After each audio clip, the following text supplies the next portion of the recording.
Hey there, it's Dr.Ali, and I'd like to talk to you about whether you base your actions on the good opinions of others. And I know that we all, want to make our parents proud. And I'm realizing that I probably chose to become a doctor to make my dad proud. Not because my dad is someone who was a doctor or wanted me to be a doctor, but I was just in that pattern of welcome to my backyard. There's a wood pile. And my dad was just someone who didn't know how to express his love. He became better at it with my girls and with my daughters as grandchildren, but for me it took some work. And I always wanted to make him proud, to the point that when I was little, I didn't get to really live with him after the age of 5. My parents divorced when I was 5.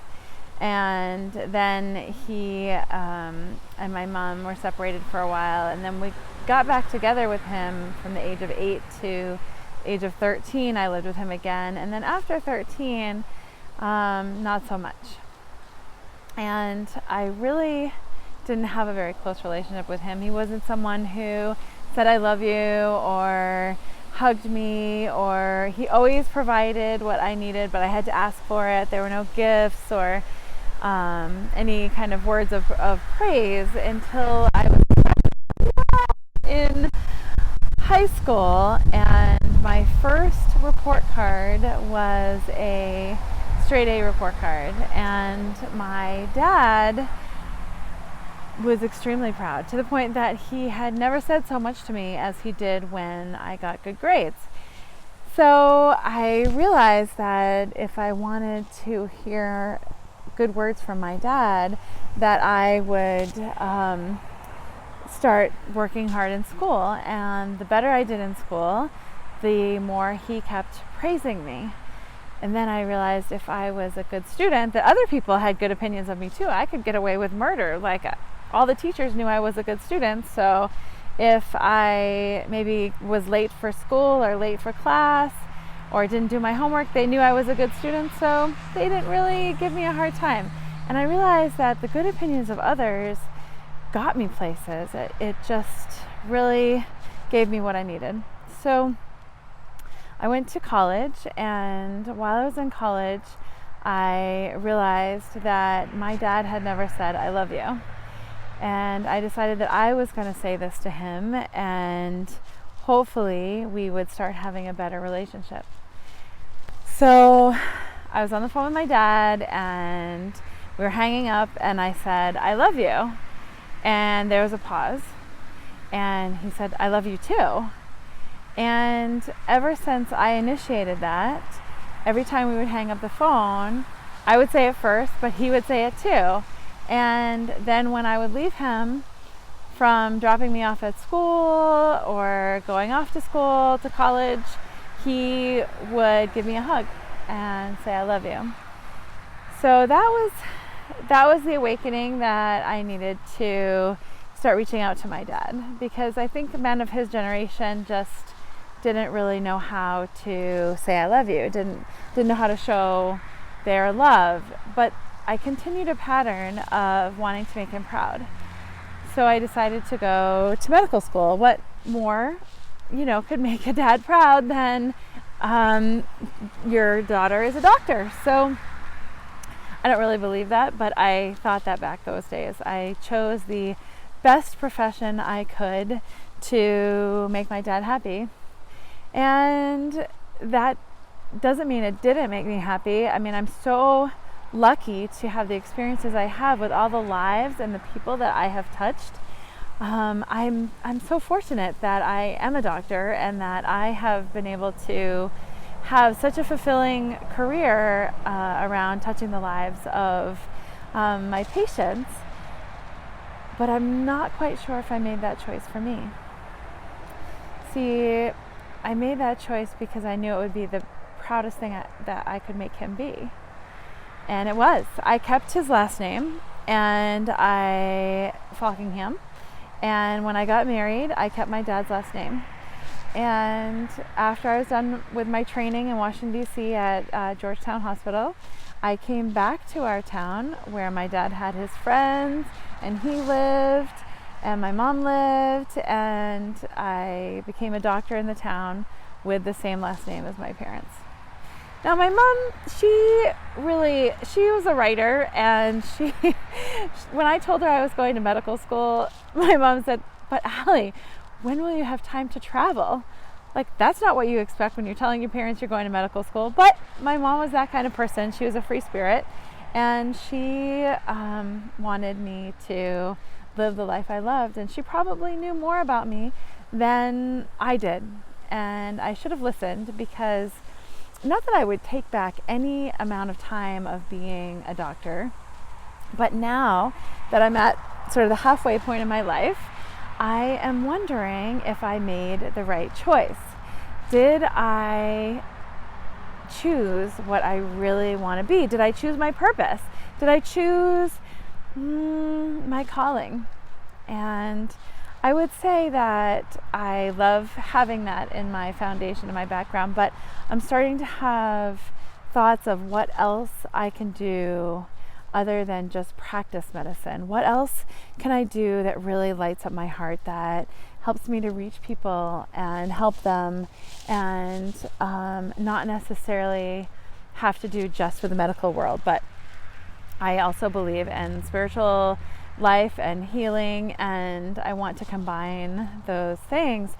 But my dad's opinion of that, I worried about while he was alive. I did not want to embarrass him in our town. I didn't want to make him have a daughter that maybe didn't practice medicine anymore or was that wacky doctor. And then he became sick about 8 years ago, and he needed help. He was on dialysis and he was driving himself there, but he developed dementia, and I was his will executor and his power of attorney, and he has 4 children. I'm the youngest, but he designated me to help him with that. And I did. I took that on myself, and I helped him through his last 8 years while he was on dialysis with dementia. And I helped him with his death. He died a beautiful process. He had a stomach perforation that couldn't be repaired, and so we sat with him in the hospital for 8 days while he stopped his dialysis. And my brother asked me, he said, "Ali, why are you doing all this for Dad? He didn't always treat you very well. He really wasn't around. He wouldn't maybe have done this for you." And I said to my brother, I said, this is caring. This is not anything to do about an exchange for what he did for me. This is a person who needs my help, and I want to give this to him, and I wanted to make sure that his death was one that was beautiful, and it was. I never realized how worried I was during those 8 years of how he would die. With dementia, I was worried that he would be found in a snowbank, or that he would make bad choices for his own health. And so after his death, this past 2018, I started feeling differently about what the opinions of others were in my town. I'd never realized how much of a release it would be for me when I didn't worry about what Dad thought about me or what his friends thought about me.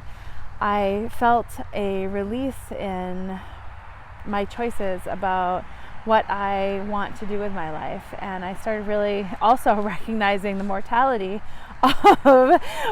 of death, because after my father, I'm the next generation, and I better do something that I love with my life. So that was when I felt a freedom that I didn't know that I was trapped in. And I just want to ask you, Do you also worry about the good opinions of others? Are you living your life making choices, maybe big choices like I did with medical school, based on just obtaining the good opinions of others? And what is your heart saying? Because my heart is saying, it is time to live for me. It is time to maybe break out of this world of medicine in a traditional way, and create it in my own way. Wow, that's scary, but in my own way, to match who I truly am and what my unique talents are. So please comment below. Let me know if you struggle with this, parents, grandparents, your children, what the good opinions of others that you love are maybe holding you back from, and if you got to make your own choices, not based on what others think, what would you be doing right now? And I want to talk more about this. So comment, reply, let me know, subscribe. Let's be a part of this conversation together, because I need your help and I would love to hear from you. Okay, have a great day. Bye.